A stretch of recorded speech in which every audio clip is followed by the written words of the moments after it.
everyone to DLA's first workshop of 2023. We're trying something new today. As you can see, we're trying a hybrid model, and this is something that we're piloting just so that we can offer an opportunity for our participants to engage in person and for those who would prefer to stay in a virtual environment.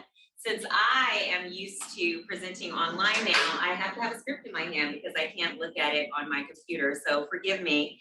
I'm so happy to have all of you here joining us today virtually. We only have a few that will be joining us here in person, but we are going to get ready for a very engaging 2 hours. So after 20 years of driving progress around DEI, the conversations continue, and now we move into action. 2023 is an exciting year as we test out a new interactive hybrid format. I just want to note that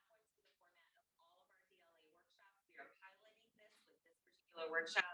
We possibly will do some additional hybrid workshops in the future, but this is not going to be the sole model for those moving forward. So I just want to let you all know we'll be returning to our virtual format for most of those the rest of the year.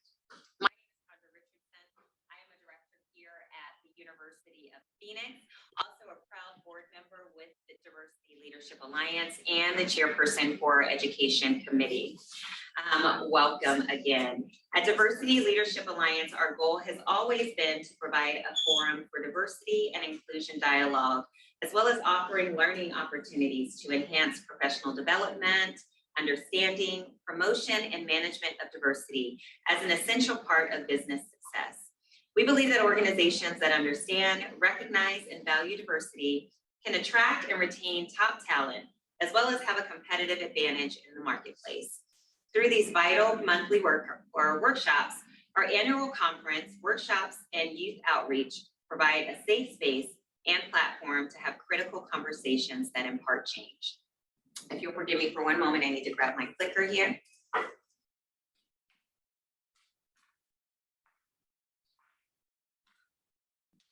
There we go. Learning this as we go along, right? So we would like to give our land acknowledgement before we begin today's program. I'd like to acknowledge and identify the Indigenous peoples, nations, and histories within our area. We acknowledge the Akimau Utham, Pipash, and Yavapai. We acknowledge these people, their ancestors, their descendants, and the land itself. At DLA, we are all about progression, and we want our DLA community to know that we are working to move beyond just an acknowledgement into action, where we can also include our Indigenous communities. So now we'd like to talk about our exciting first DLA webinar of the year. This is going to be an interactive workshop that is designed to elevate your DEI practice into inclusion, equity, and anti-racism. Many organizations participate in denouncing oppression and uplifting equity through statements, pictures, and initiatives. Some organizations have mastered Visual Diversity 101, but that's where diversity, inclusion, equity, and anti-racism stall. Moving your diversity initiative to inclusion, equity, and anti-racism is an interactive practitioner-based micro-LearnShop designed to regenerate your DEI goals and outcomes. So before we begin, we just want to remind everyone that Diversity Leadership Alliance is a community education nonprofit organization, and as such, wants to ensure that our programs and events are inviting, respectful, and accessible to all. So before we get started, we want to go over a few rules of engagement. So listen actively and be open to the full spectrum of perspectives. I won't read through all of these bullet points because you all can see them, but I do want to cover a few of them just as reminders. Be respectful to the presenter and other attendees. No one or two individuals should dominate a discussion. And as a community space, we reserve the right to remove you from the discussion if you become disruptive. All right, let's get started with what we are going to cover today. So in this engaging and interactive workshop, participants will actively participate in learning to gain perspective, learn 4 overarching themes required to move beyond DEI words and thoughts, have a 2023 call to action. They will select from a list or establish one action item for 2023 to move DEI and anti-racism to equity and inclusion. I'd now like to introduce you to our esteemed workshop moderator and panelists. First, we have Jackie Starks, transformation doctor. How about that? With Jackie of All Trades DEI Consulting. Jackie Starks is an Arizona State University alum and DEI transformation doctor with Jackie of All Trades DEI Consulting. She's nationally recognized for her equity, inclusion, mediation, nonviolence practices, and facilitation, which makes a sustainable difference that matters. Jackie is a long-standing member and collaborator of Diversity Leadership Alliance and has been instrumental in the execution of numerous powerful workshops and annual conferences. I have to add that I really couldn't do this without Jackie and many other things. Debbie Esparza, we have our Chief Executive Officer for YWCA Metropolitan Phoenix.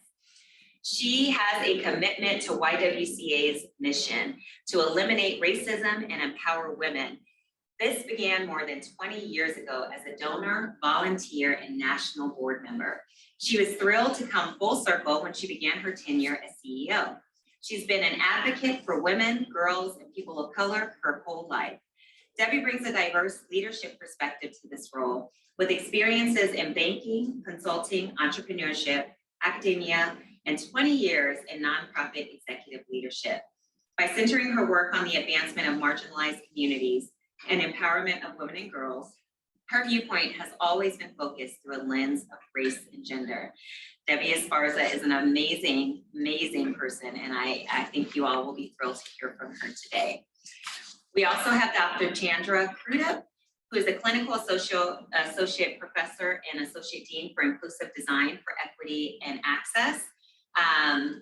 Chandra will actually be joining us virtually. So she will be joining us in a few moments. That's going to be a part of our hybrid model today. She, again, is the Associate Dean for Inclusive Design for Equity and Access in the Watts College of Public Service and Community Services, and a clinical associate professor in the School of Social Work at Arizona State University. She's a faculty fellow with the Studio for Creativity, Place in Equitable Communities, and an ongoing contributor to the Center for the Study of Race and Democracy. She serves as the downtown representative for the Faculty Women of Color Caucus at ASU, and her practice experiences in school social work. She recently served as vice president of the Critical Mixed Race Studies Association and continues to organize the Critical Mixed Race Studies Conference, where she curates and manages the arts and cultural components of the conference.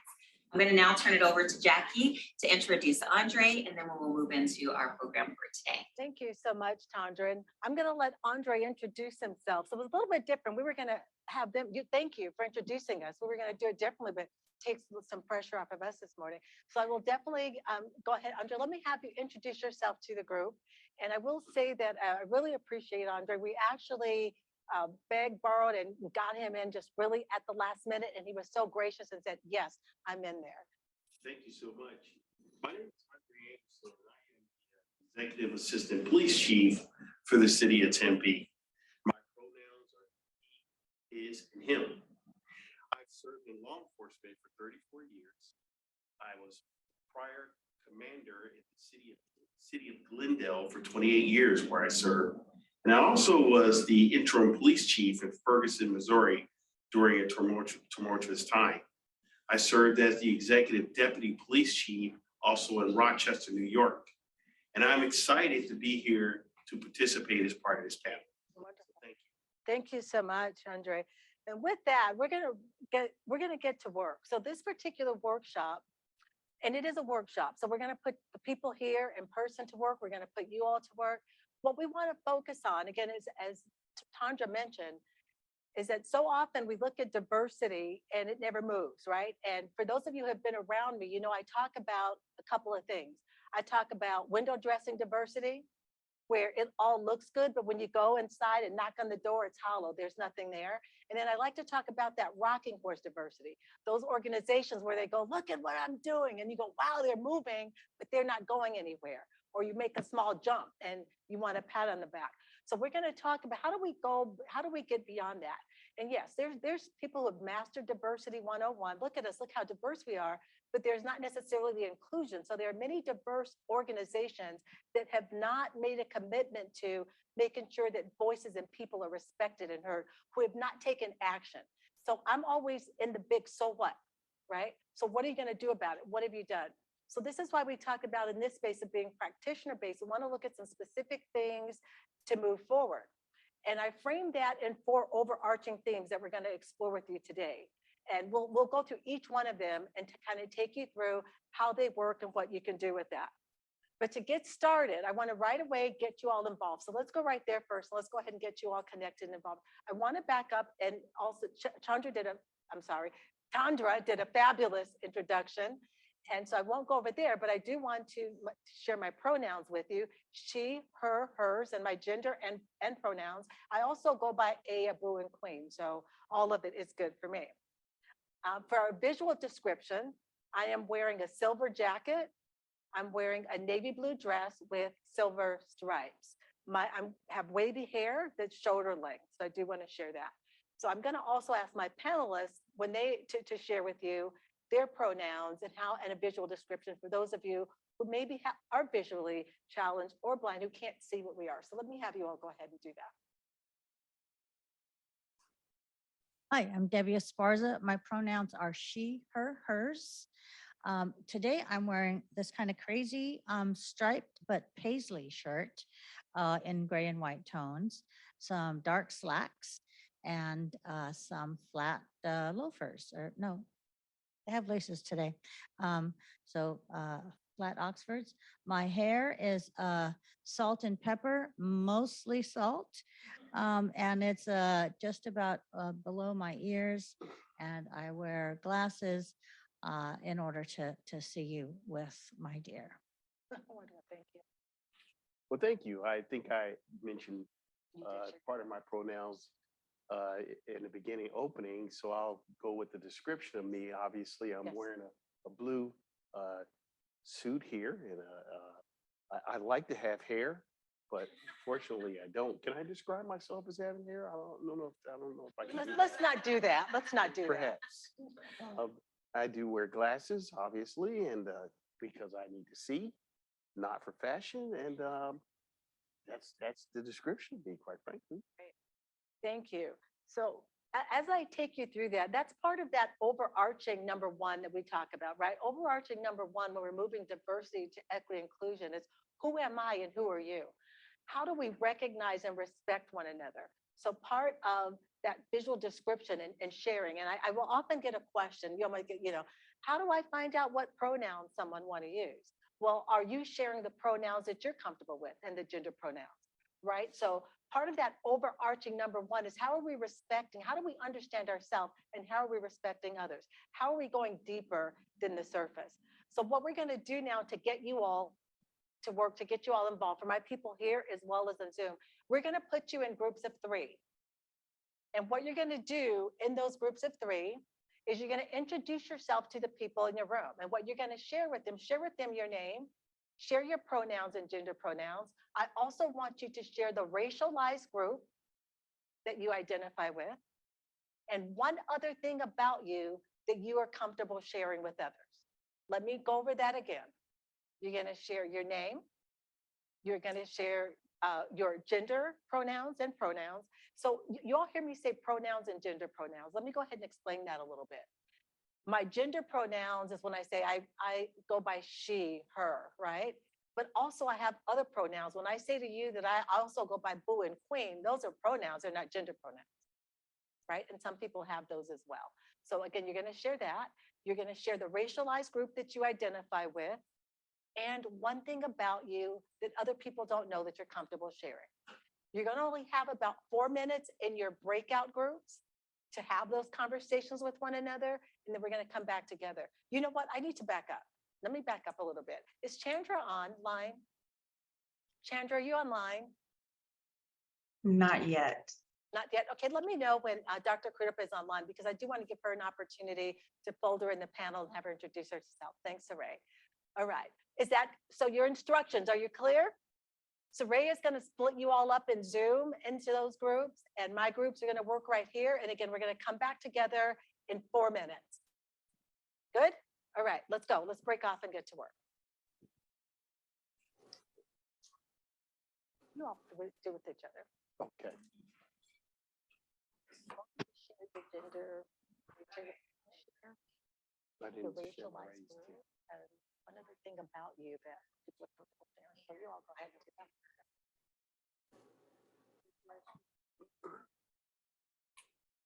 Yeah. Also. Latino or Latina? Well, You want to say, what do you feel comfortable yeah, with? either one.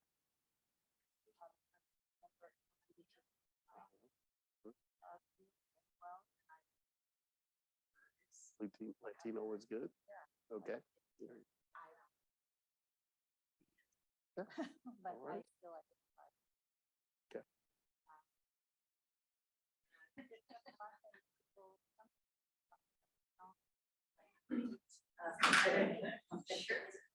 Alexandra Escobar. Really? That's awesome. And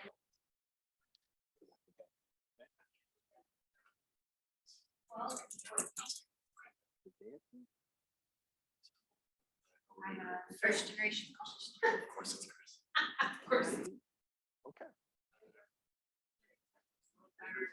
Andre, I think obviously African American, I didn't say that, but Black, I'm comfortable with being called Black. I'm okay with that. So, wow, I mean, I'm not that interesting, really. I bet you are. I bet you are. Pronouns, if we talked about some of them, but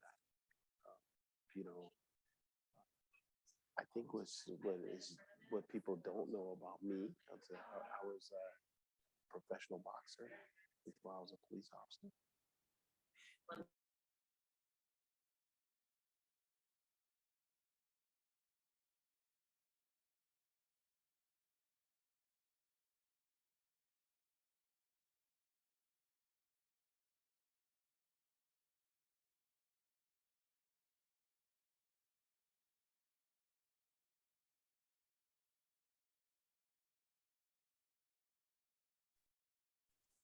Good pronouns were he, her.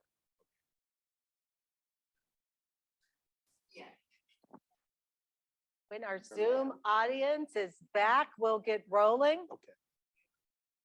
It shouldn't. Are you ready to have them come back? Has it been the full 4 minutes, Ray? I didn't even check. For those of you who are really bad with checking time, I give you 4 minutes and then I don't track it. As far as I actually didn't check either, so let's give it 2 more minutes if that's okay. How about one? 1 minute, There you perfect. go. Okay, 1 minute. I'm gonna pull everybody back.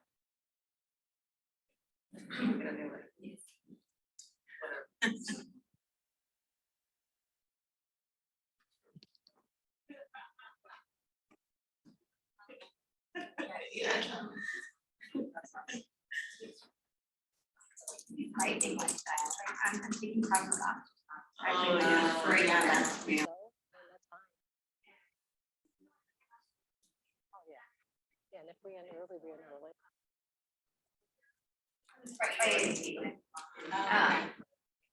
I won't stretch it just to need a time. We'll go the way it goes. A small, older kind of person, so it's interesting because like, I enjoy it. It's much. I'm not really good, but I'm also. I'll make sure the internet again, yeah, keeps them more connected. This one is totally designed for in person, so. Okay, I think they're coming back, our online group. I do want to say for those of you online who are participating virtually, number one, you should have been here because we're gonna have a lot of energy in the room. But if you can turn your cameras on, it'll be great because it is interactive. If your camera's on, it's gonna make it a lot easier for us to interact with you and I won't forget that you're there, right? So if I know there are some reasons maybe you can't turn your cameras on, but if you can, yes, let us see you. Let us see you. It's gonna give us energy in both spaces. There we go. Wonderful. Thank you. Okay. So I gave you all an opportunity to introduce yourself.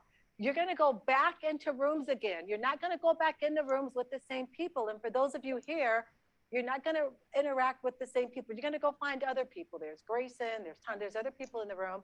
And this is what you're going to do now. you're going to introduce someone you're going to introduce one of your partners to someone else, right? So let's say that I met Debbie, right? Then I'm going to introduce Debbie. But here's the thing, if I'm introducing Debbie to Andre, what I cannot do is use gender binary pronouns. So I can't say Debbie, she.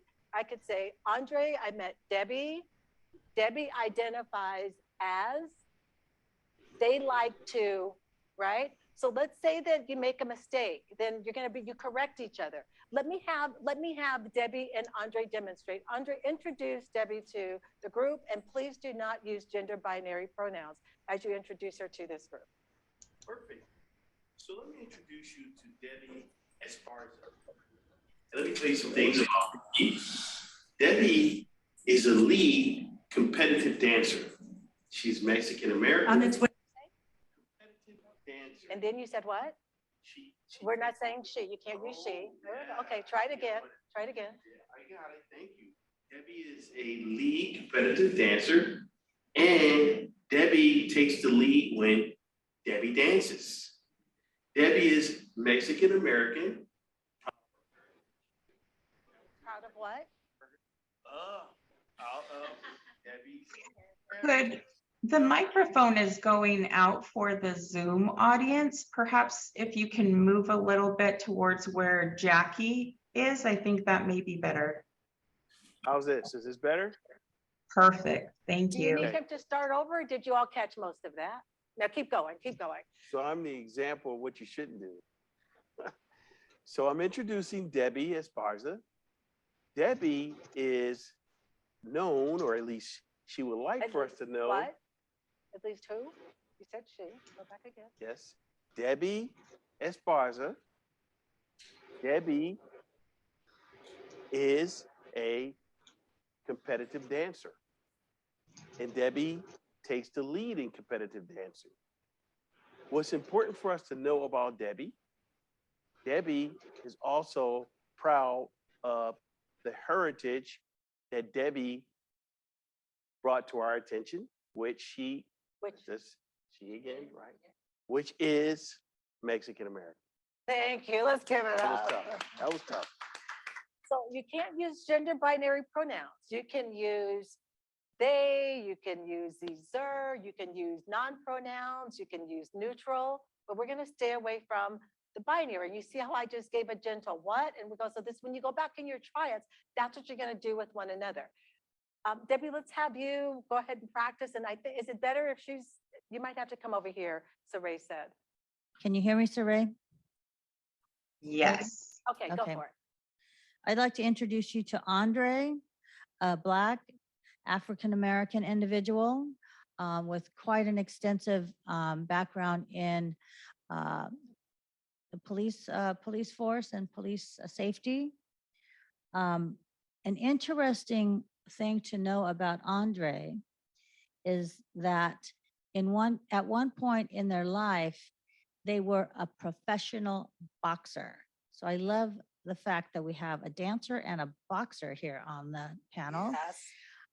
And I would like to share that Andre, I don't think this is binary, but I'm going to say it, they're a very proud granddad of 5. And so please welcome Andre. Great. Thank you so much, Debbie. Well done. Okay. I didn't have to pause for Debbie. Anyway, so this is what you're going to do now. You're going to go back and you're going to make those introductions. And if you're there, just gently, not say, if you hear the he, she, or just say what, and then start over again. All right. So we're going to have you go back again for about 4 minutes, and we'll keep better track of time. And then we'll come back and talk about this experience and connect it to why we're here. All right. And we're going to also do the same thing here in person. So Saray, if you can get people back in their rooms for about 4 minutes to do the introductions, and we'll come back together. If you have questions when you come back and thoughts, we're going to give you an opportunity to share as well. Ready to roll? All right, let's get to work. Back to work. So let's have you all, can they go into, let's work together. So okay, you work it there. I'm a figurehead. So no, introduce, no, let's not do that. So let's go ahead and have you all decide who's going to introduce who to Kelly. Let's do that. Oh, Would you like to introduce? Who are you going to introduce to Kelly? I'll introduce. Okay, go for it. So Kelly, right? Hi, Kelly. This is Angela Salazar. Angela is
It's a big loss for us. That is a big excitement.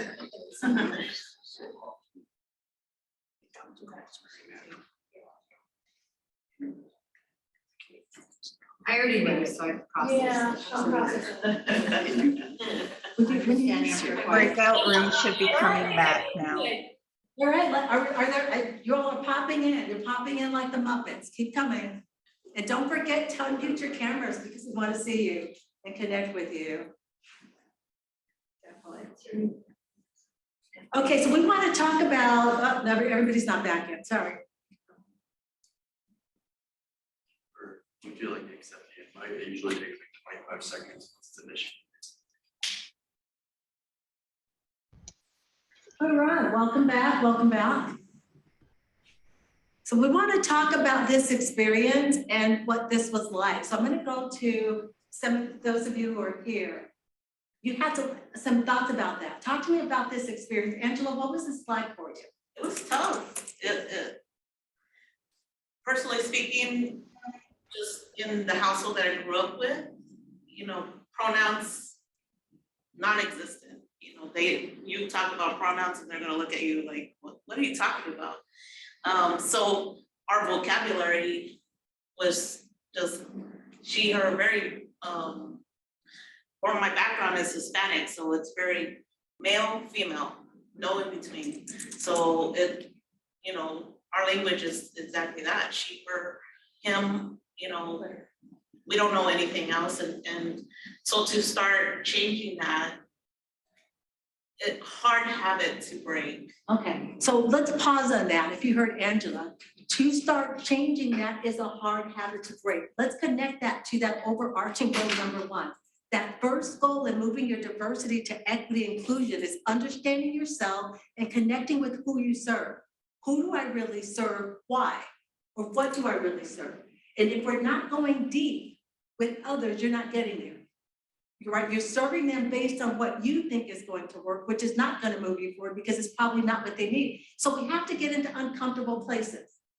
I don't know you if I'm not spending time with you. I don't know you if I'm not honoring you. If you like to be honored and you want to be they, and that's how you want, or you want to be identified as pure queen, and I'm calling you something else, I'm not connecting with you. So your diversity initiatives are not going to move forward when you don't really know who you're serving, why you're serving them. And here's another thing is you really can't serve everybody. You think you can. Anybody can come and everybody is welcome. You might say that, but if you're honest with yourself about what you know about your customers, your clients, your students, are you really able to be successful for all of them? So that's a part of that number one, right? So we have to be in a space of being uncomfortable. Andre, I want to talk to you about what was it like as you were talking and I was giving you this gentle nudge and gentle corrections to say, we're not going to, what was that like for you? Well, I found how old habits are hard to break. And it forced me to think about how often I might communicate with people in general and not really understand how the words that I'm saying are having an impact on them. The nudging was good because it really allowed as a gentle reminder that I was doing something that I perhaps should not be doing. And even if it's not even a matter whether I should or should not, but it's about how do we reframe how we think of what we're doing. And it is not easy to do that. This is why we start doing the window dressing diversity. We get to cover up and mask who we really are or what our organization is about to make it appear that we're providing a service or the kind of inclusion that we're not. So you have to start with yourself. And if you, and again, and we need those gentle nudges and corrections. If I wanted to go out and learn how to hit home runs and I took my bat and I'm swinging at the ground, you'd probably have no problem telling me, Jackie, it's never gonna work. But we don't do that with one another, or we give pushback when it comes to areas of inclusion and social justice and equity. We don't give me, I'm uncomfortable. We need those same kind of nudges. As a matter of fact, we need more training and more feedback. We need more call outs, right, in that space. So that's that first part. Debbie, what about you? Any thoughts about what this was like? And I want to go to my Zoom, see what we're hearing. Certainly, yes, and for same, echoing the same remarks, Jackie and Andre and Angela, thank you for sharing. For me, it is that what I call it right now in my space is I am unlearning decades of white dominant culture that told me how to speak and what grammar sounds like, right? Because they is often the plural and not the individual. But what I recognize too is how important it is for the pronouns and the identities, because that's how people want to be seen. And it's what lets you into seeing them with a more robust aspect than just a binary approach. A tidbit that I don't share often, and I told Andre this, but I said, you don't have to say it, so now I'm gonna say it. I do use pronouns she, her.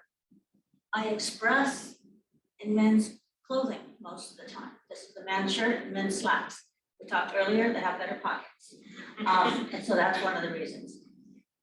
I don't mind being called sir when someone thinks my hair is too short and, you know, the person at the restaurant says, here you go, sir. I don't like being called ma'am. It really annoys me because it sounds like it's subservient, and that is not the space I want to create. And so you sorry, think, yeah, no, I understand. So, and if we don't really get to know our clients, our customers, you would never know that about them. So you can't say that you are serving or that you are inclusive when you don't know that and you don't understand that. And yet how often we think, even bringing people into this space, I don't have time. We don't have time. We don't take time to do the things that are important to us, to our bottom line that we're trying to serve. That's a very big reason that your diversity never moves to inclusion, equity, engagement, anti-racism. Because again, we're not truth telling about what's really going on with ourselves. And that was really the whole point of having this experience is to deal with the pronouns, more importantly, to understand it beyond that. So I want to go, Saray, if there's somebody with a question, comment, or thought, or to share their experience that's on Zoom, we want to make sure we bring you in. I know there's a lot going in the chat, and where I am, I can't see the chat. Saray, so I'm going to depend on you or Reed to handle that. There are no questions yet, other than requesting if you will be willing to share the slides. And but if there's anyone that would like to share, please feel free to unmute yourself.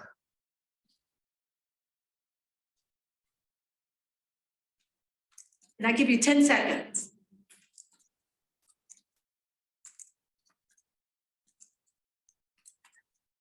I'll offer that intentionality in introducing my conversation partner meant slowing down, setting a intentional pace to my description, and there's a deeper meaning in that, just slowing down, being intentional with what I'm saying and how I'm describing somebody else. So I thought there was special meaning to it besides the practical application of the pronoun discussion.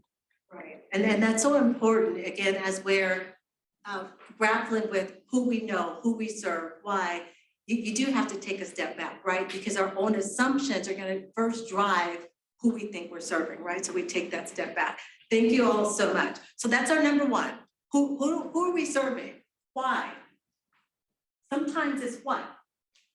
Right? Have a strong foundation for that. Now we want to get into something that we don't do, is you know, everybody will grab their acronyms. We're JEDI, we're IDEA, we're DEI, we're hop, skip, and jump, whatever it is. Everybody has an acronym. That's great. It's fun. It's wonderful to brand whatever you're doing around diversity, equity, inclusion, to establish that brand, but now you have to connect that brand. How does that brand connect to who you're serving and why? So if I say that our initiative is DEI, that's great, but what does it mean? And what does it mean to the people that I'm serving? So that number two overarching theme is how does it connect? What does it mean and how does it connect? I know quite often I've run into, you know, organizations that I work or consult with, or the people, they'll go, yeah, you know, we have this JEDI. And I said, well, explain your JEDI to me. And they go, huh? What does that mean? How does JEDI move you forward? Well, we just liked it. We heard it on a webinar and it was cool, so we took it. How many of you don't really have to out yourself, but think about how many of you just grabbed an acronym or just grabbed a framework or grabbed whatever title for your diversity initiative just because it sounds good, just because it was a hot new thing out there. So the second thing that you really need to do is however you brand that diversity initiative, you need to make sure that you understand it and that it connects to who it is and what you're trying to serve, okay? Question, thoughts about that in the Zoom? Because we're gonna again have you all work with that. Question, comments, or thoughts? Anything in the chat, Saray? Anybody here? Okay, so this is what we're gonna do now. We're gonna take some basic characteristics of DEI to break it down, just to explore understanding. So what we're gonna do in the in-person spaces, we're gonna break you all up into groups. One group will work on diversity. So you're gonna get together, just spend a few minutes and say, what does diversity mean to us? How would we define diversity? I'm gonna have another group talk about inclusion. Okay, you're gonna define inclusion. And then I'm gonna have another group here talk about equity. All right, so you all decide who wants to do what. One of you will be diversity, one will be inclusion, the other group will be equity. In Zoom, so Ray, we're gonna split you all in the Zoom, we're gonna put you in 2 groups. And one of you will work on, I'm sorry, here we're gonna do equality. In Zoom, we're gonna do equity, and then we're gonna do anti-racism, Saray. So we'll have Saray in one room, and then we're gonna have Reed in another room. So Reed, let's have your group work on anti-racist or anti-racism. And Saray will have your group work on equity. And then here we'll do diversity, inclusion, and equality. Okay?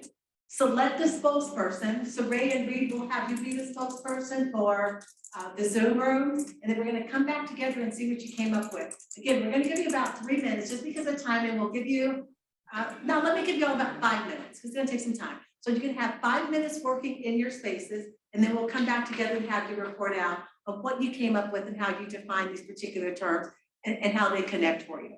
Good? All right. Okay, let's go ahead and get people in rooms. Again, they can be random. And yeah, Andre, Debbie, we'll have you all. We're gonna split you all off. So Andre, who wants to work with inclusion? We'll have you work with Andre.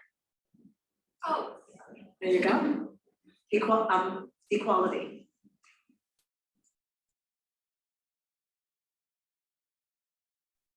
Hello. Okay.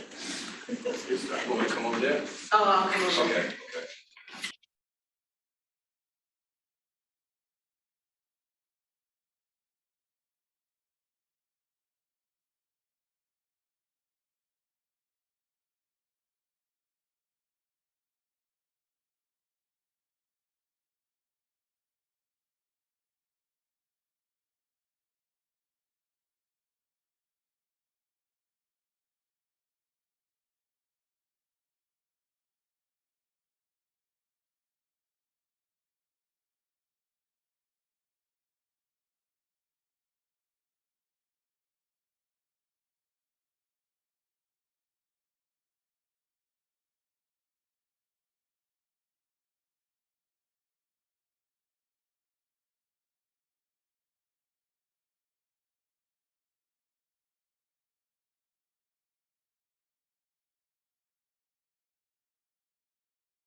I was explaining to my children that when you go to the grocery store, that's not diversity. Because a lot of the fruits and vegetables.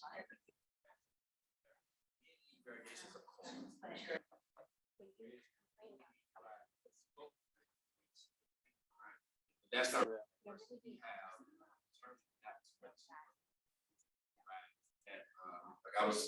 I found this out the other day that carrots are not really orange. The original carrots are purple. But over time, we have got rid of that diversity. And so we have been conditioned to think orange is yellow, carrots are orange. But originally, you gotta open it up. Gotta open it up, right?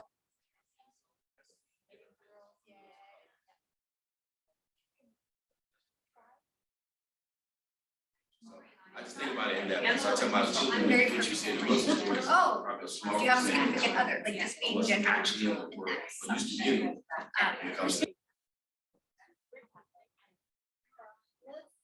ahead and come back together. Number the Zoom. I don't know if that timer Yeah. Let me keep it surreal. Yeah. What's that? Let me keep it surreal. You want to know to Right. bring it down? Yeah, you're missing out. Those are great. I think there's a piece of inclusion that also excludes. I mean, you mentioned that a little bit. So some part of inclusion somehow suggests that other people feel excluded. It's where people scale it over the support. Yeah, y'all ready to come back? Yeah, we're waiting for our Zoom to come back and we'll get started.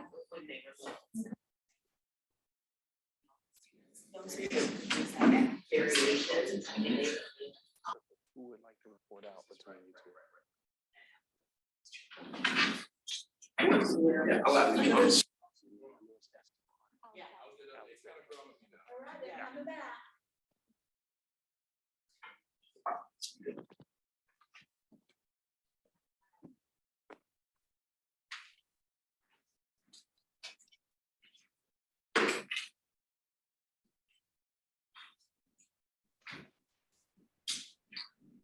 Let me start here. Yeah, you all come back. Welcome back.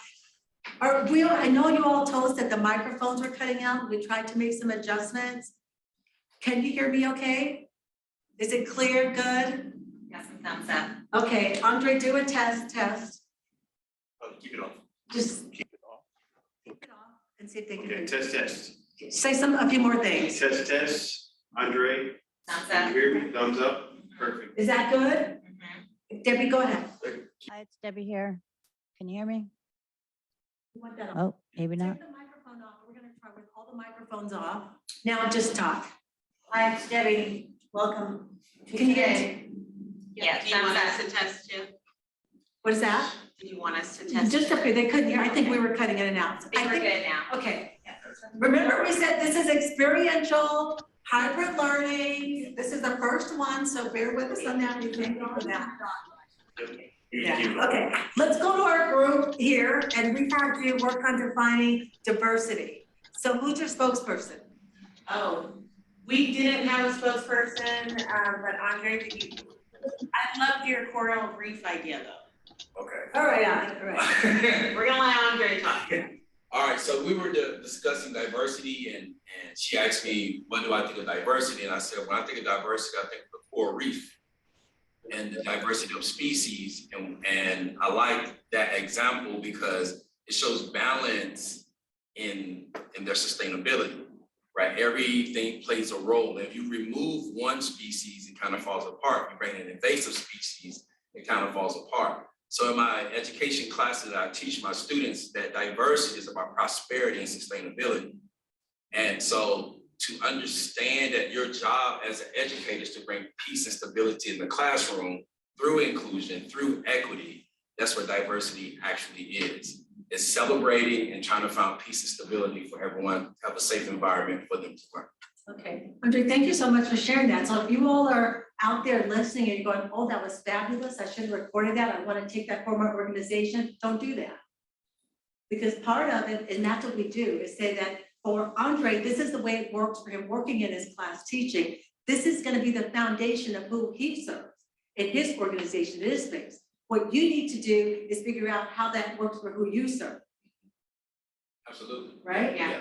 Who you serve. And so that's another thing that we run into. Let's go out there and see what XYZ is doing. Okay, let's have a poll of who's the top 10 and let's take this. No, make sure, and if you take a look at that, and based on what I know about the work that Andre does with his students, that very much connects to how he teaches, how he pulls his students through with what he's doing. Make sense? Yeah, so one of the words we used was ecology.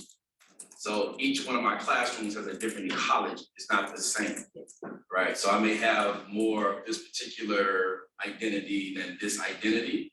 And so you want to make sure that it fits. And it changes day by day. It's not the same, but it's just trying to find that balance. And then I think the next step we said was to look at ourselves and what are we doing to cause that imbalance, right? Always looking at this up. Thank you so much for sharing. All right, so that's how they as a group define, and again, and one thing I noticed that I just want to point out here, Teresa, said, you define it because I like yours. So even within that, as that actually all to work together, I like the way his sounded, so let's go with that. If you all are working collaboratively, we don't just go with that. Well, we Because what's also, works for us. So I just on, wanted to- we also applied it to my job too. So I work in a finance world, and the way we applied the coral reef was cite the things that you see and the things you don't see that people bring to the Yes. table within my organization, so to the meetings, and you don't want to overutilize just one group and leave another group without being used. So we want to be able to go to everyone with all those differences, so we have a big mix. Excellent, and that's it, to make sure there's a connection right there. Yeah. Thank you so much. Let's go to our group that worked on inclusion. What did you all, and again, we spent a lot of more time talking here, but if we want to kind of make it succinct so we have time to get to all the different groups. So what did you all come up with for inclusion? So our main focus was making sure that we're including all individuals, all stakeholders, and not just kind of focusing on the majority, but including all. And being really proactive. Being really proactive and intentional with thinking, how am I going to relate and meet the needs of everyone I'm serving or interacting with? So just kind of awareness, intentionality, and thinking ahead, and being really proactive. So we to have to- provide access. I have to be careful too with words, right? All is a fancy word. Do you really mean all? You have to define your all. Because if you find that you're not truly serving the Indigenous community, you say, yes, all, we can serve the Indigenous community, but you're not providing them what they need, they're not a part of your all. That's the truth telling that we don't do. And if we don't truth tell, as I said before, we can't move our initiative forward. So if you are serving all and you mean all, then anybody should be able to succeed in that space. But that's not always the case. And I love challenge people. We serve everybody. Who's everybody? Is it, well, not really our part-time people, then that's not everybody. Okay, so those are words that you have to be careful with them, and encourage you to challenge yourself on that. When you say you're all, how does that again connect? How does that connect back to your number one, who you're serving, the why and what? Again, those are things that sound good, but if they're not realistic, they're not going to move you forward. Again, I'm sharing with you the things that's holding us back from action when it comes to equity and inclusion. And that word all is one of them. Everybody is another one. Right? And even if I look in the space of, I've been in a space of higher education, I spent some time in there, it comes up all the time. Everybody can, because even if you look at success rates in higher education, it's not there for everybody. I was having that conversation earlier. You see that certain groups, especially if you look at it racially, there are certain groups that are going to do better than others within that space. So are we truly serving all and everybody? If that's what we want to do, we have to fix it. So thank you so much for that. Let's go to Zoom space, Tandra. Tandra, you're not doing it, it's Saray. Saray, let's go to Zoom space. We had a group, your group that worked on equality. Or equity. On equity. So Rose is actually the spokesperson for our group, because I'm not good at multitasking, so passed on the baton. Rose, can you please share? Yeah, absolutely. So just sharing high level what we talked about. We talked a little bit about how oftentimes a lot of folks conflate equity and equality. Within defining equity, you have to look at each group to see what that group needs. For example, a marginalized group may need different things that a non-marginalized group already has. We talked about some diagrams and some illustrations. And one in particular stood out to one of the speakers in our group, and it's an image that shows a stair step of different people of varying heights and where they need to stand on those steps in order to see over the same fence. So that's an illustrative image that allows people to kind of see what equity can look like. Excuse me, we talked about how it's a systemic issue and how defining it as a systemic issue oftentimes makes people uncomfortable, but that illustrative that was referenced just a moment ago is something that can kind of combat some of that discomfort that people often get when you talk about equity being a systemic thing. And then we know that with equity, it has to be more interactive because it acknowledges the individual in the process and how they're impacted by the system. How there has to be shared ownership and co-creation in determining what success looks like for an individual. There's a definition that states that equity is the quality of being fair and impartial, but really it's the intentionality of being or making things fair and impartial. Thank you so much for sharing. You referenced that graphic, and I think a lot of you have seen that graphic, and again, it makes us feel good, but there's no action behind it. So that's another block, right? Look, but we have pictures, and this is it. But you haven't removed any systemic barriers. The barriers are still there. So getting beyond the graphics, that's great. It shows you, and it might define it for you, but does it connect? Is it going to move you to action? Right? And again, I'm going to push you all a little bit because I'm talking about the things that block us, the words and those things that when I talk about the window dressing, those are parts of the window dressing. That's great that we have a graphic, but if it's not moving you toward action, if you haven't moved systemic barriers, who cares if you have a photo with the walls, you know, if you're not doing those things. Make sense? So that's great, but is it going to propel you to action or is it going to just make you feel good? Can I add one thing on that graphic? Because in the field of accessibility and disability services, that graphic is actually really powerful with faculty when you talk about equity of accommodations and how every student gets what they need in terms of overcoming and removing the barrier that's presented by the disability in an academic environment. And there's a third version of that graphic, I don't know if everyone has seen it, where the wooden fence is removed and there's a chain link fence instead. And that's actually the one that I use when I talk to my faculty about what we do from an accessibility perspective because we remove the barrier. So I just wanted to add that in case folks haven't seen that, because I think it gets to your point of where's the action, what's the next thing that you need to do? Well, the next thing is remove the barrier, get the fence out of the way, but you still need to kind of have a barrier so that the foul balls aren't coming and hitting the kids' baseball game. And so but they can see through it. So you've actually taken that next intentional step to remove that barrier. Absolutely. Thank you so much, Kelly, for sharing. Let's move to equality. Again, where's my equality? Who's speaking to that? Sorry, that's me. Angela here, Angela Salazar, for those online. I was speaking with Debbie and we talked about equality. It's just like Jackie mentioned, it's one of those feel-good words, window dressings. We talked about there is a spectrum. Debbie mentioned there's a spectrum, so it can go from good to, I don't want to say bad, but you know, there are some issues that we can have with equality. In some cases it helps. I want to use the example of voting where everybody can vote. In some cases, like hunger, for example, it doesn't work, where we just give everybody peanut butter and jelly sandwiches. We're not meeting the needs of the individual.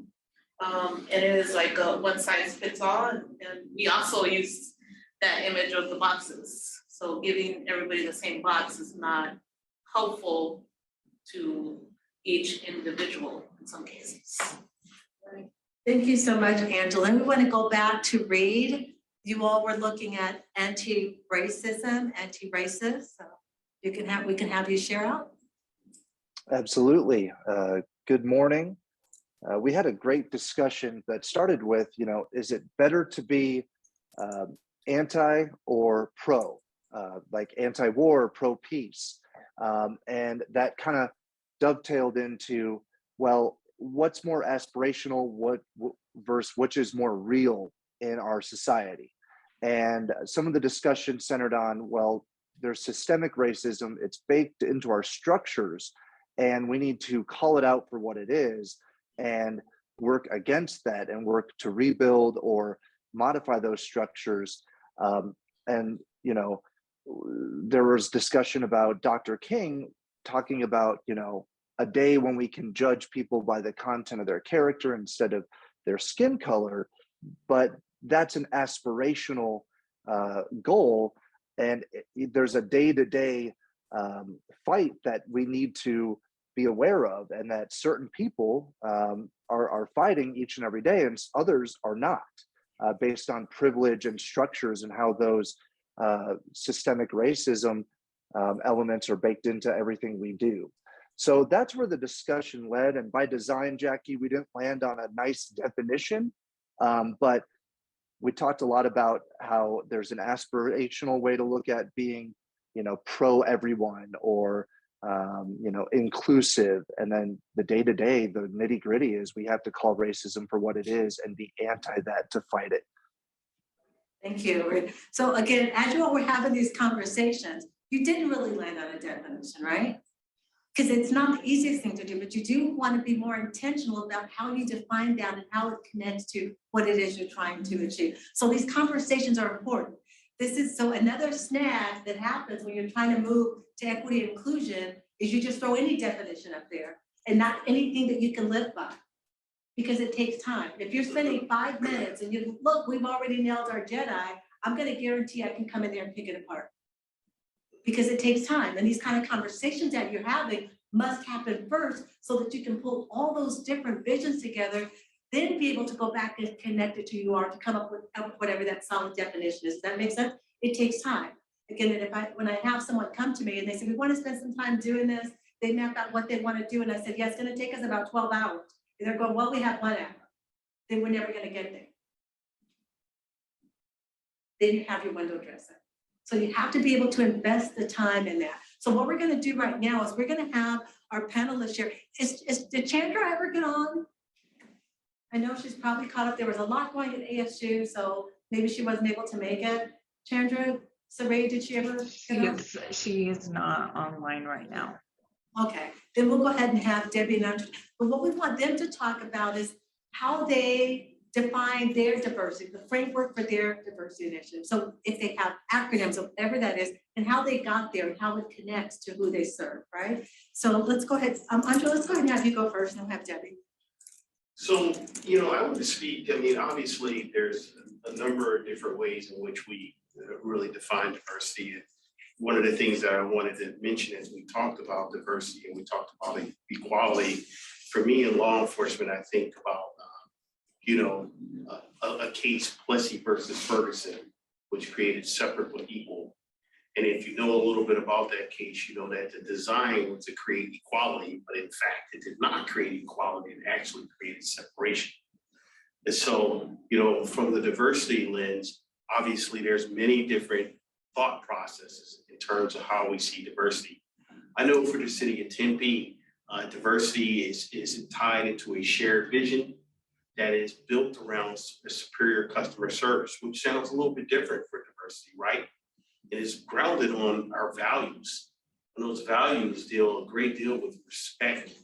They deal with integrity. They deal with diversity as part of our values. It also deals with creativity, which sounds a little bit different, right?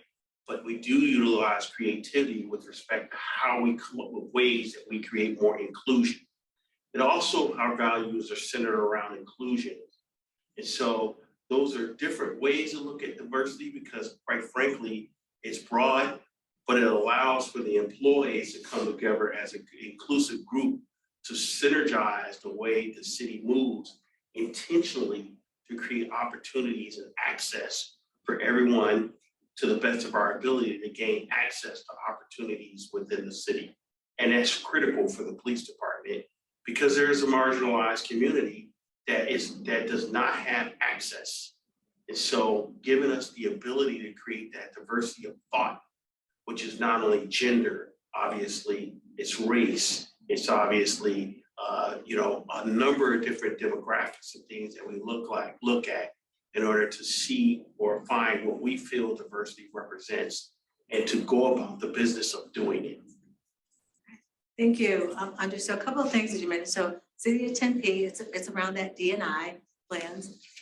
But if you see the intentionality that they've used in establishing it to who and how and what they're serving within the City of Tempe, right? Through that lens of diversity and inclusion, which is extremely important. And the intentionality, and so I know, because I did some work with the City of Tempe, how they take a look at their values and always asking the question, are we connecting, right? They're always making sure that it connect to what they profess, what they believe in, and what they're trying to accomplish. So that's always a part of the process. So when he says it's a little bit different, it's supposed to be different because it needs to fit for who and what the City of Tempe is serving and where they're trying to achieve. And that concept about getting on with the business. So that is extremely important, the business of doing diversity. How does the business of doing diversity connect to the business of what you're doing? So I would encourage you all to use that framework when you're defining it. This is, how does the business of this connect to the business of what we're accomplishing? Thank you so much. Yeah, so this is not an acronym for us. YWCA nationwide, internationally, nationwide for 160 years, and Metro Phoenix for 110 years. Our mission is eliminating racism and empowering women. It's never been DEI or JEDI or idea. It's just our core work to eliminate racism, empower women, promote peace, justice, dignity, and freedom for all. Big ask. Our local YW, the one that I currently lead, I've been in the chair for about 4 years, and we're making transitions because we are leaning more on that top part of our mission of eliminating racism. We're still empowering women, and in our view, you can't do one without the other. They're connected. The intersection of race and gender are undeniably connected, and the systems often are the barriers that keep one or both out of the space. So at YWCA, again, particularly for the last 4 years or so, we've been focused on transitioning our audience. Our audience has often and long time and across the nation, and this is a great audience, they're fabulous individuals, but they've often been middle-aged white women of means. I still need some of them, and they still, and those that can really see the work for what it is are very welcome. Some that got afraid of the R word are no longer in our volunteer base or our donor base because they couldn't hang. What we are achieving right now, what we're reaching out to and having good strides for is reaching a younger generation of all ethnicities who care about social and racial justice. They care about the justice part first, and therefore they are often young women and people of color who we serve. So we're moving to that kind of space. Do you want more than that, or? No, that's good, just no, and again, so if you see for YWCA, it's not framed with an acronym, right? The framework of what they're doing is a little bit different. So the reason I wanted to share these different aspects with you is there's not one best practice. The best practice is the one that's going to help you move forward, right? So we have to stop just grabbing what somebody else is doing and work with what's going to work for us. And I saw in the chat, I want to go back, it said, so if you need 30 hours to address the question, the organization will only give you an hour. How do you address that? Well, this is how I typically address that. I will give you an hour, but you see these 4 things that you want to accomplish, we're not going to accomplish. The only thing that we're going to accomplish in 1 hour is a conversation. I remember I had a group say to me, well, we want you to work with us for an hour, Jackie. What skill are we going to learn? I said, none. But they want to be able to write and say, we did this skill. I'm not going to play that game with you. There's no skill in that. In 1 hour, we're gonna have a conversation. We may not even go away with true understanding in an hour. So you can have an hour, but let me be clear about what this hour is gonna get us. Make sense? So go ahead, Debbie, you have a thought about that? Absolutely concur, and looking at Laura and Ken's Yes. response, it does require those resources. And I think in the next section, I can get to tell you a little bit more, but you know, the time that our team spends doing their own personal racial justice journey and exploring their own biases and how they come to the work is a critical part of their job. Likewise, our board is doing that. And again, in the next. Yeah, we'll get to that, we'll get to that in just a little bit. Yeah. We'll get to that in just a little bit when we have you talk about boards. Yeah, definitely with what Ken said as well, is that that's a part of it. So if you're not willing to dedicate the resources and time, you can't have an expectation. That's again, we're talking about why things get stalled. We're not willing to do that.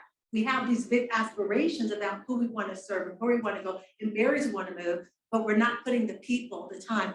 The resources need to match, just like you do with your IT department, your marketing department, right? You need to do the same thing when it comes to moving to equity and inclusion, but it's not going to happen.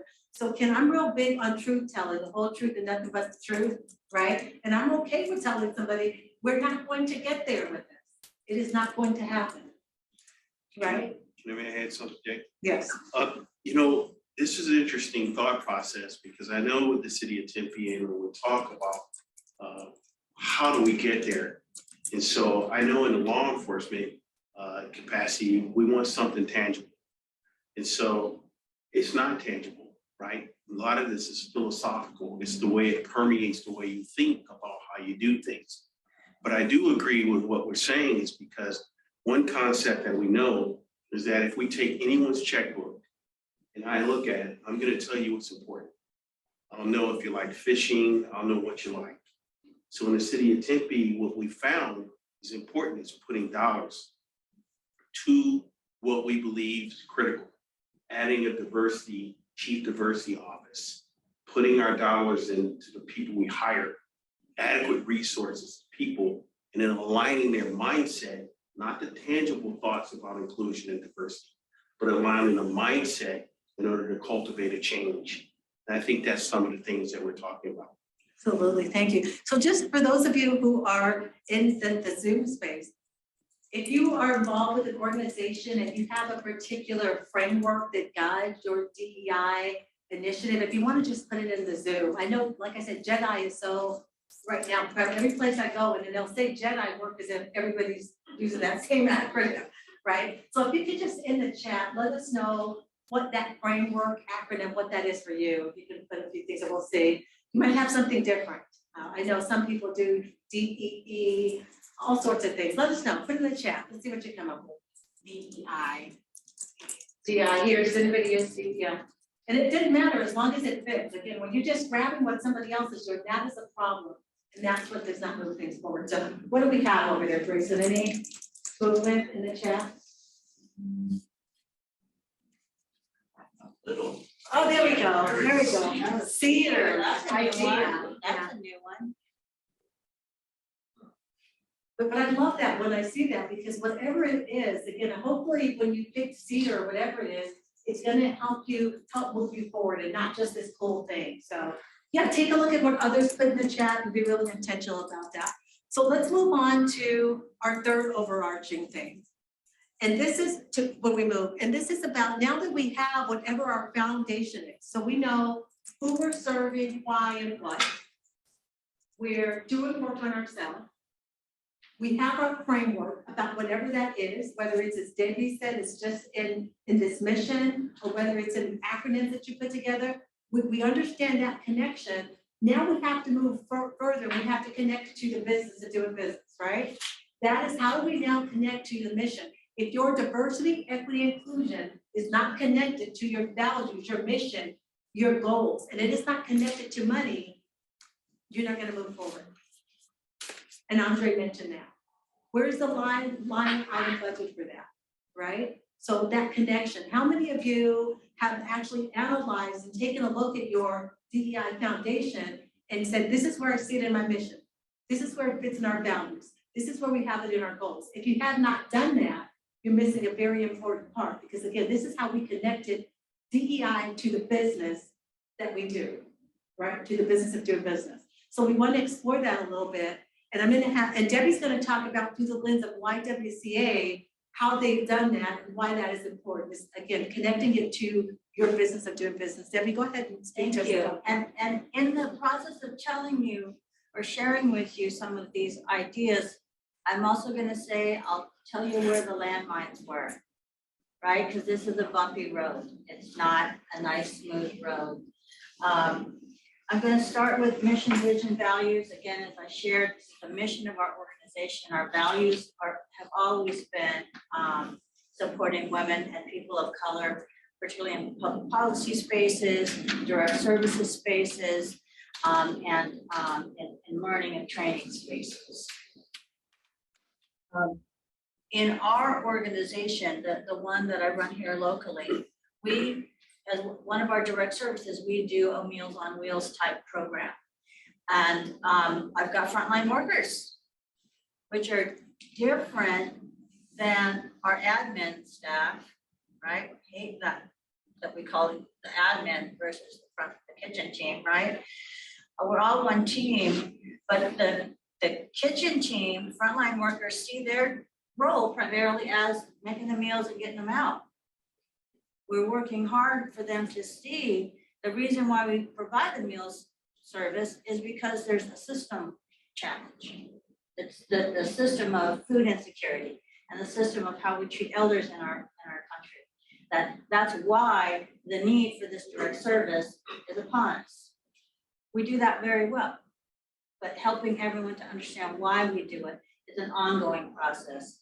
You know, tying on to, I think it was Ken's point, I hazard to say that each of my team members, with the exception of the kitchen staff, they are 100% on making meals and delivering them, probably spend about 10% of their time in their own journey and tying this work to the tasks and the work they have at hand.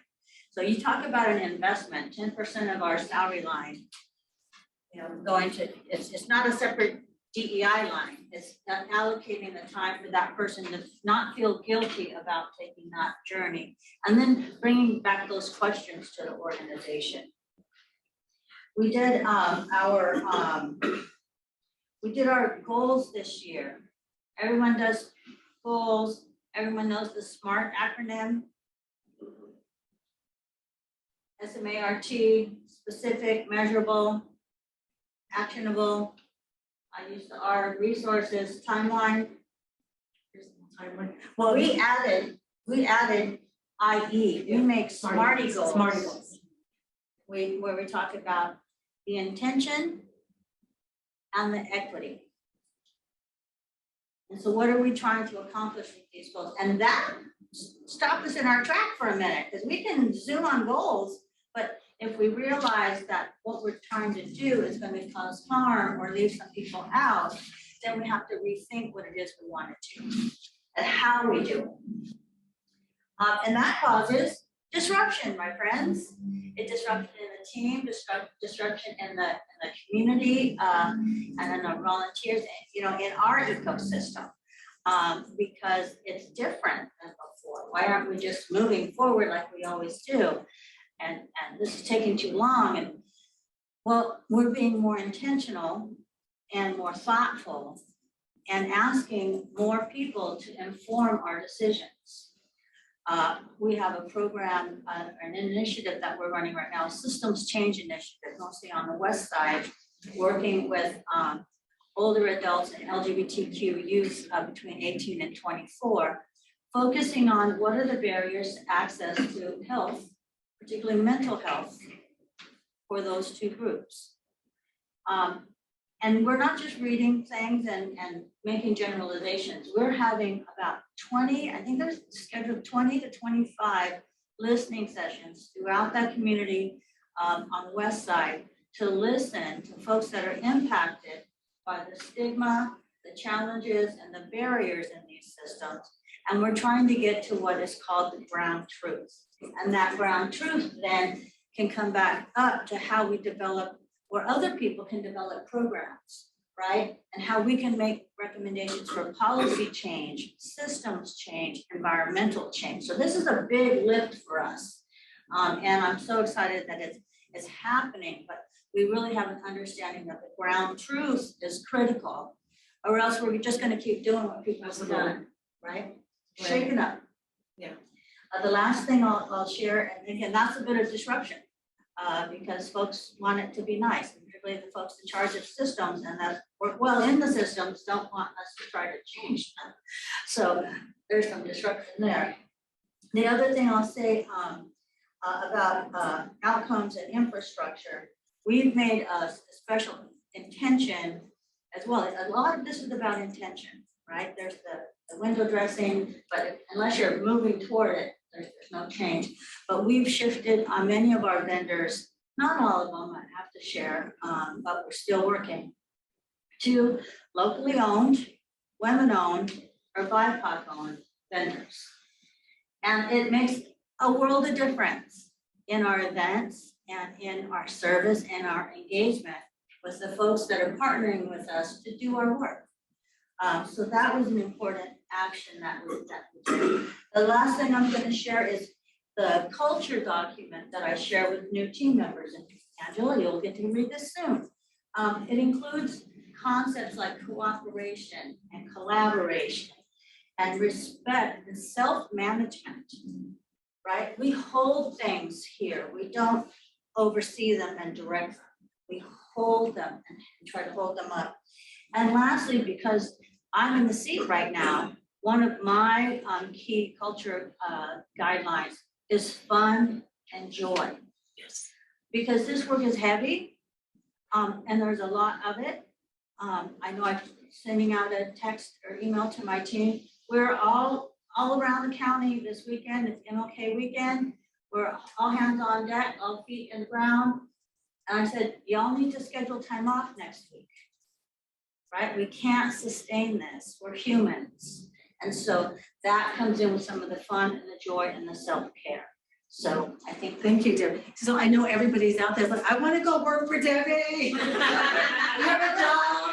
We're hiring. But think about what you heard that you said. Again, look at the intentionality, the commitment to what they're doing, the intentionality behind that, the connection, right? And that's what we really want to talk about. So in bringing people to the panel, it's like we wanted you to see things in practice and hear things in practice.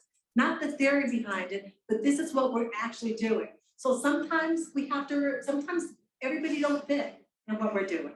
And I may not recognize it. I don't fit with where you're moving with equity and inclusion. So I might have to be removed from that, right? So that's an important piece. I know it makes people uncomfortable, but and I think about some of the work that I've done in this space where we spend so much time trying to convince people who never want to be convinced.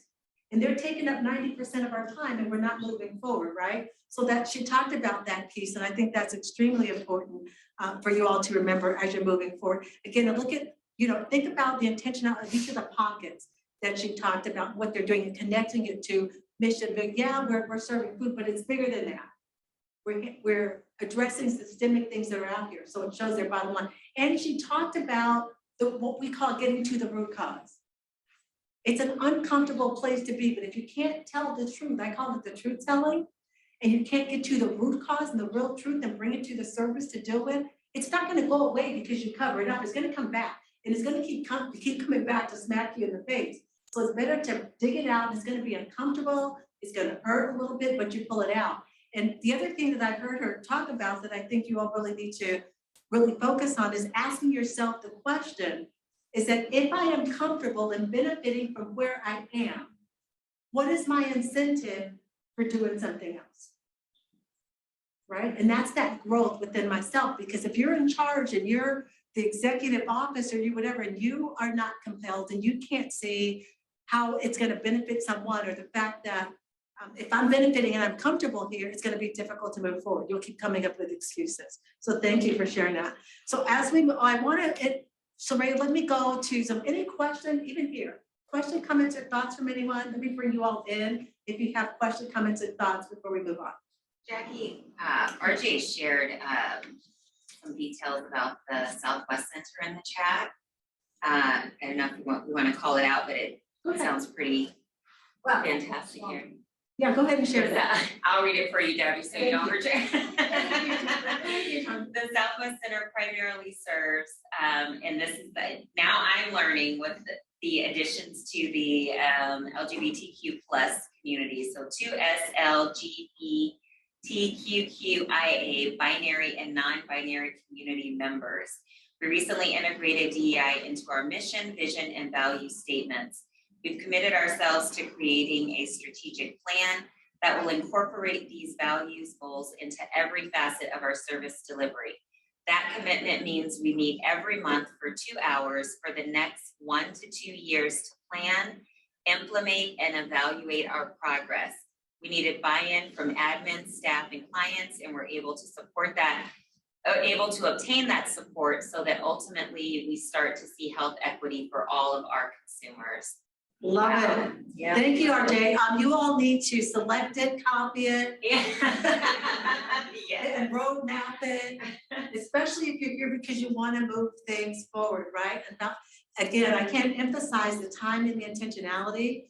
Sometimes it takes bringing in a third party to help you move things forward, but you have to be committed to that. Thank you so much, RJ, for sharing that. Anyone else, any question, comments? RJ, we haven't already contacted you about your West Valley contacts for the LGBTQ community.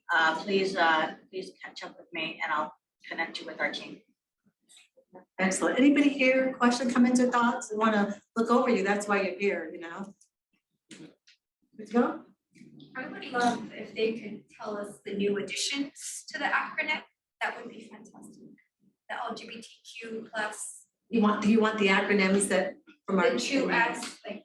Yeah, it's a good example, Alexandra, because I copied it because I need to look up that information. I think she's asking RJ if she could define that acronym because the 2SL that's added to the beginning.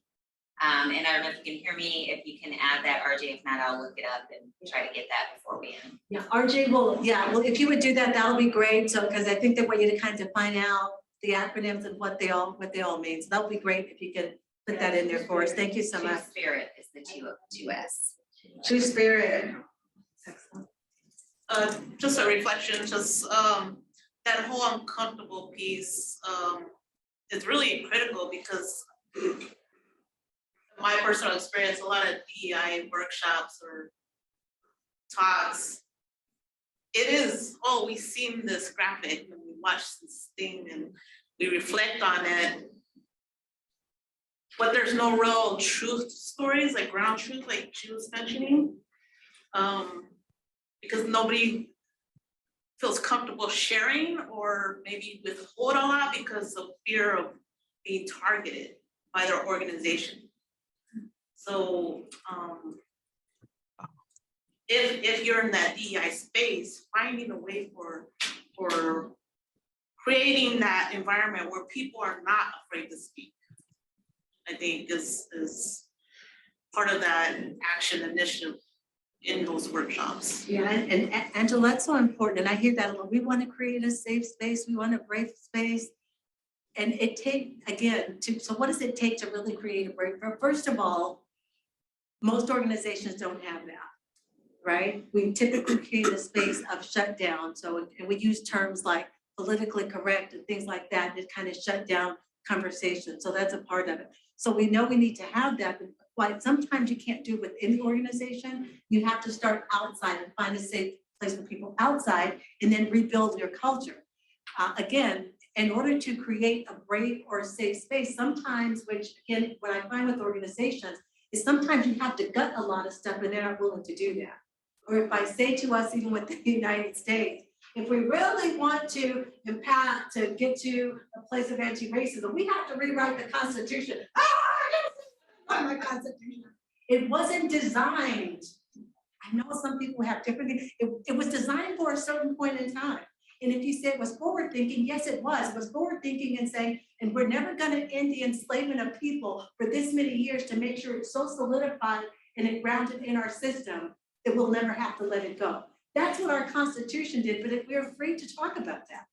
So let's recap and recreate another democracy within an organization that doesn't work, right? So it's not gonna work. So again, that's why it's difficult, Angela, to create that brave and safe space, because when you bring those kind of ideas up, you're gonna get shut down, and most organizations are not ready to do that. So you have to rebrand and rebuild and dig deep a whole different way within your culture. And again, it's probably gonna take somebody outside of that space to help move that forward. Sorry. I'm sorry, go ahead. Did somebody else have something? RJ, yes, RJ has a comment on Zoom here. RJ, Okay. there you go. Okay, go ahead and then we'll get to Victoria. Go ahead, RJ. I wasn't going to say that much. I know some folks had asked about the acronym, and I see my friend Michelle who's already referred some links so that you understand better. There years ago, that acronym was like 22 letters long. So we've actually shortened it over the years. And I think the addition of 2S, which is Two Spirit, and really refers to our indigenous queer folk and non-binary indigenous people. Then there's also, someone mentioned intersex is there, queer and questioning, bisexual. It is as inclusive a term as we can possibly be, but one of the things that I think is important about our commitment to this work and including DEI is that in many ways, the LGBTQ binary, non-binary community is a microcosm of the larger community, meaning that so many of the services and so many of the things that we were doing for many years were serving the needs of white men. We just have to be very, very honest about that. And that many folks have been left out of the services that would meet their needs, because their needs are very, very different. So we have made this commitment, and check in with us in a couple of years or over the years and see how we're doing. Because if we can be successful in our organization, there is no reason why every organization and every business cannot be as successful as well. Also, I want to mention that biodiversity in terms of thinking is important. That so much of the time we're not comfortable if everyone isn't on the same page. I think it's okay for people to not be on the same page, that we come from different places in terms of how we think, how we visualize, how we share those thoughts. And so we don't all have to be the same in order to get to an answer that meets, as Jackie would say, all is like one of those words, but many of our needs. So thank you for letting me share that. Thank you, RJ. And another important aspect I want to pull from what RJ talked about, and Debbie mentioned this too, about calling out, like she says, that, you say you're serving all, but we take a look at our services, we're mostly serving white men. That truth telling, right? Getting to that piece. Or if you are specific, if I'm reaching out and I'm providing services, and it is my goal to uplift certain things within the Vietnamese community, I need to be comfortable calling that out, right? Because you don't want things to get lost. That's another way that things get lost in our diversity initiative, where we say we really want to advance higher education for Indigenous and Black men, but we don't say that. And then you take a look at the numbers and we're not serving Indigenous and Black men. So we need to stop saying that if that's not what we're doing. Right, when we couch it, and if we specifically say it and call it out and plan for it, then you're more likely to better serve Indigenous and Black men in higher education spaces. So that bravery and calling out what you're doing, and that's what we're talking about when we talk about the who and the what. How specific are we? Because most of the time it's not really everybody. So thank you, RJ, for sharing that. Sorry, let me let you go. Oh yeah, so Angela was saying it's important to have a safe space. And I went to a workshop recently with James White, the ex-CEO of Jamba Juice.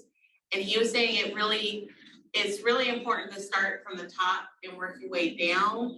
Once you have your specific goals and your objectives and you're moving towards a brand new organization, it's important to get everyone on board. And he said that he had no problem meeting with people and freeing up their future if they weren't going to get on board. So that's part of that gutting. I love that. I like that. Yeah. I love it. Let me write that down. I am writing it down. And then let me see how it fits within what I do. So I'm not saying I'm gonna use it, but I'm gonna explore it. Yeah. See if it works, right? Yeah, I like See if it it. works. Thank you so much for sharing. So I want to move on. I know our time is going. We just have a short amount of time. I want to move into our fourth overarching theme for moving diversity and moving into inclusion, equity, and anti-racism. And that is a lot of what we're talking about. And I know, Debbie, you've already shared a lot of this, is how do you take that plan? Now, we have all our acronyms, it's tied to our mission. Now we have this specific strategic plan and we have goals attached to that, but there must be accountability. I've seen some fabulous strategic plans, but there's no accountability about moving forward, right? It's like, who's gonna do this? Well, I don't know. And I just wanna say that, yes, we want to have everybody. We wanna have equity and inclusion as everybody's job, but this is what I wanna let you know, is that if DEI is everybody's job, it's gonna turn out to be nobody's responsibility. So you must have, just like you have your leaders in your finance, in your marketing, and everything else that you do, you need somebody leading the efforts that has the power and responsibility that can hold other people accountable to get things done. Until you embed it in your culture, it can't be everybody's job. That's one of those nice slogans. If it's not in your culture, it is not everybody's job until you build it in there, through performance, or whatever you do. So that's that next part, is the intentionality behind that. So I'm gonna have Andre and Debbie share, more specifically, something very specific that the city of Tempe has done, something very specific that the YMC has done with the board of directors that has moved their diversity initiatives to equity and inclusion, right? Some very specific things. The other thing I want to mention though is that if you have 20 things on your list for 2023, you're probably not going to accomplish 20 things. That doesn't make you smart. When you have, look at my plan of 20 things, it doesn't make you an overachiever, right? Because you show all these things. What makes you smart and an overachiever is accomplishing what you're going to say and not 5 years later revisiting the same things. So that's part of that, being realistic about what you're doing in these plans. Look at one thing. So Andre, if we can start with you, you can speak to us about one specific thing that the city of Tempe has done to really move. And they've done a lot of things in the city of Tempe, but we're really going to just focus on one because we do need to move through. Go ahead. Perfect. I'm going to start by saying, take a realistic view at changing culture, right? We know that culture change has a slow digestive system. So we want things to move fast, but it does go slow. So getting the right leaders in place can actually fast forward that. And if you know anything about the city of Tempe, it starts at the top with our mayor and our council that create that vision. It's very diverse, they're strong, and they've created strategic plans to address how it will permeate the organization. Specifically, I want to talk about a situation that some of you may know about. Our city council and our mayor was made aware of a concern from a citizen that had specifically to do with many of our streets, schools, and some of our parks that had a connexus to the Ku Klux Klan. And so obviously learning about that was of great concern, but the city took action quickly. So some of the things we talk about with respect to inclusion and putting a plan in place is what they did very quickly.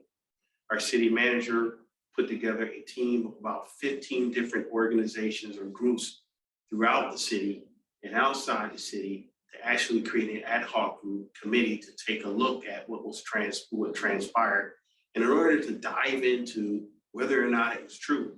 So getting our museum involved and many other researchers, we actually identified that there were some areas that had the connexus, real true connexus to the Ku Klux Klan based on documentation and articles that we also observed and we obtained. And we utilized that as part of our plan to cultivate change.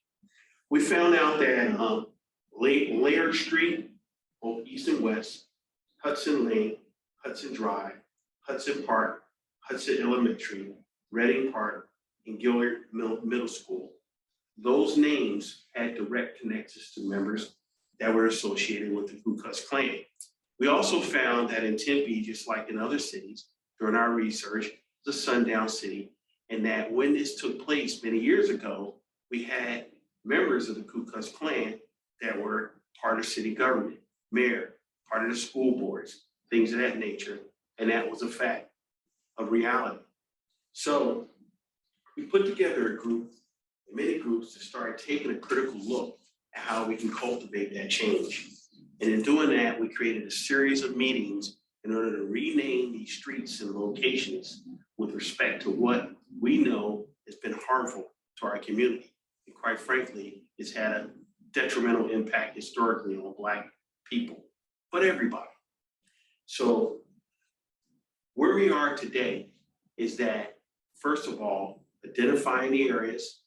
We've also gotten recommendations from the community, many other individuals that have been part of this plan in order to rename those locations.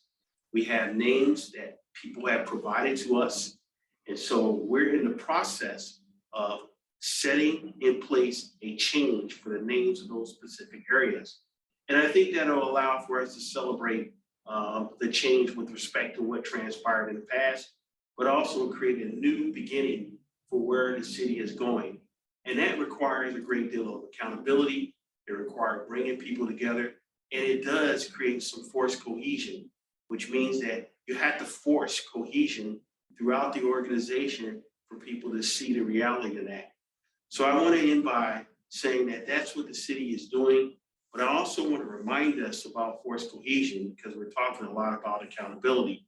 So that forced cohesion we saw very early on in government when we changed the way we integrated schools.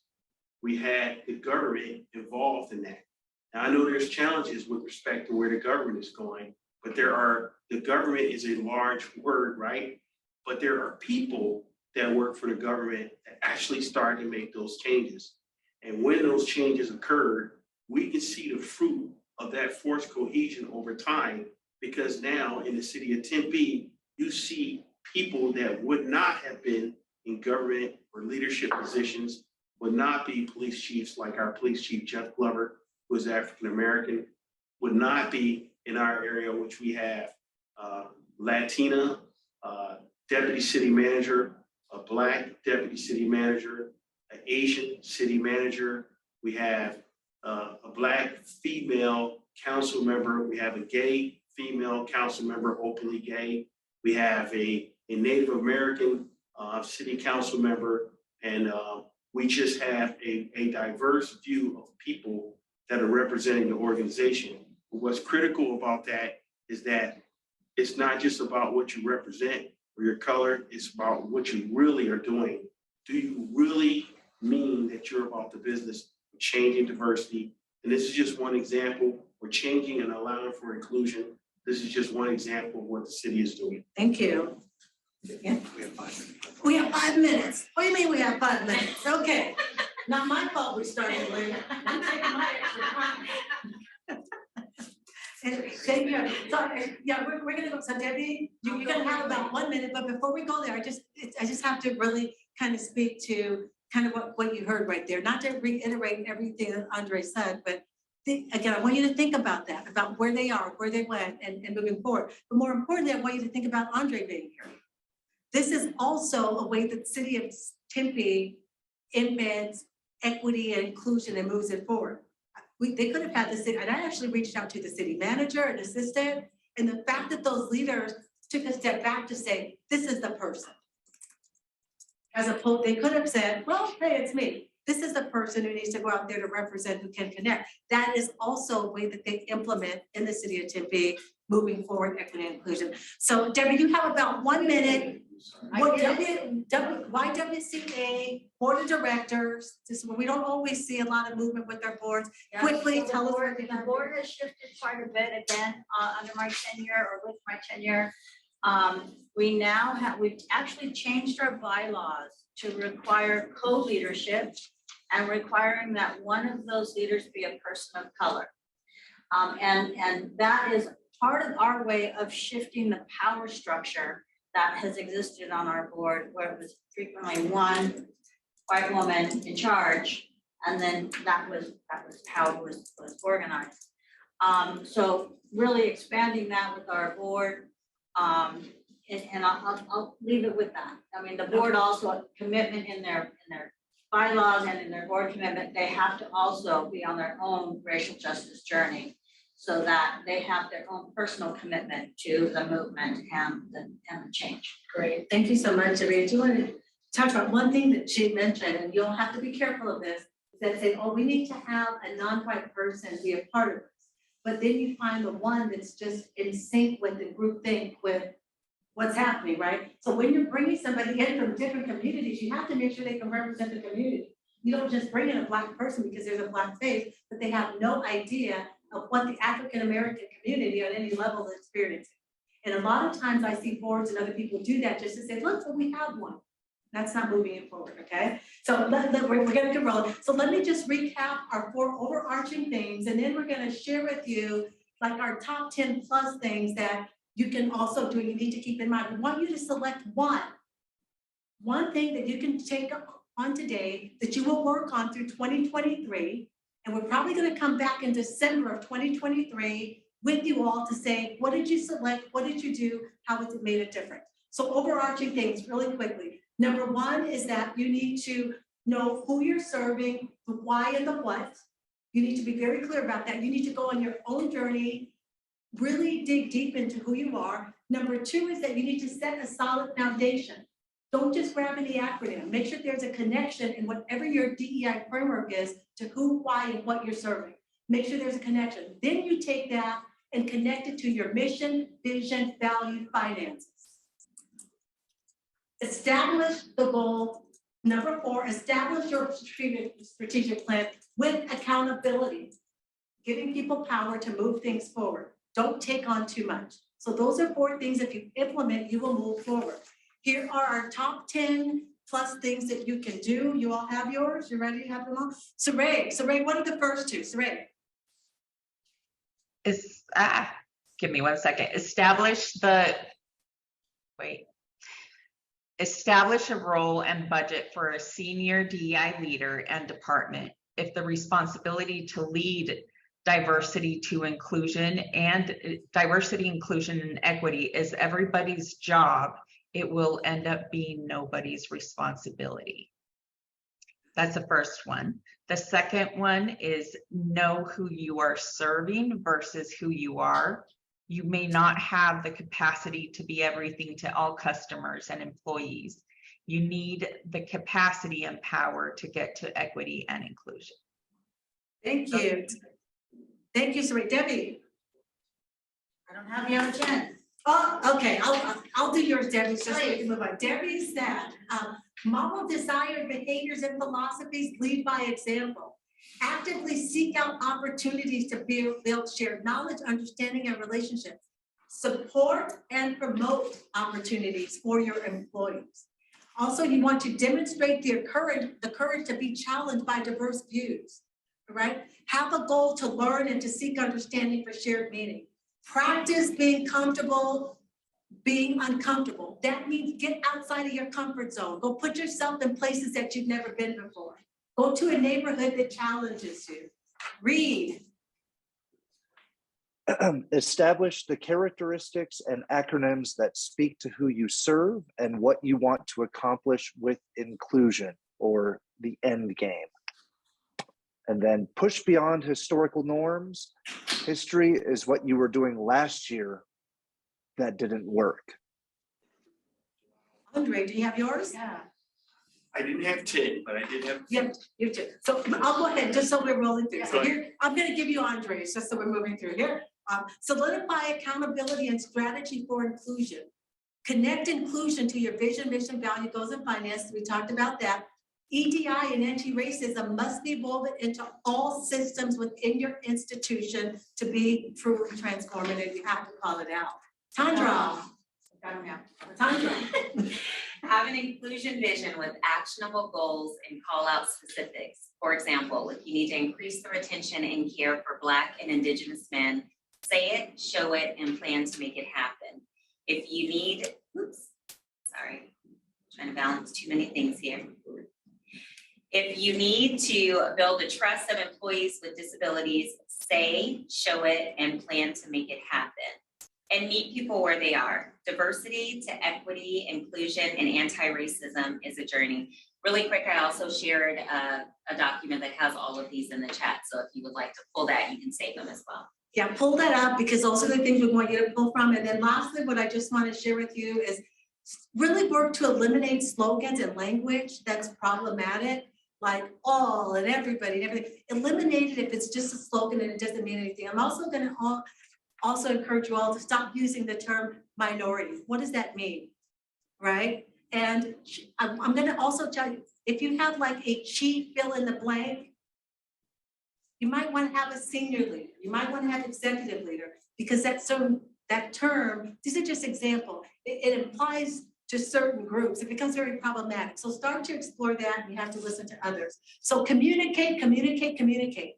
The work that you're doing, communicate in various channels, over communicate. Because we're often doing a lot of great things around moving equity, moving diversity to equity, inclusion, anti-racism, but we're not letting anybody know, hold others accountable. Thank you all so much.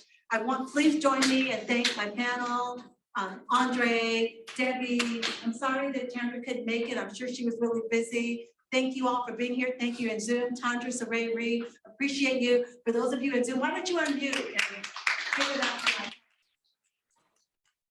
Thank you, Tandra.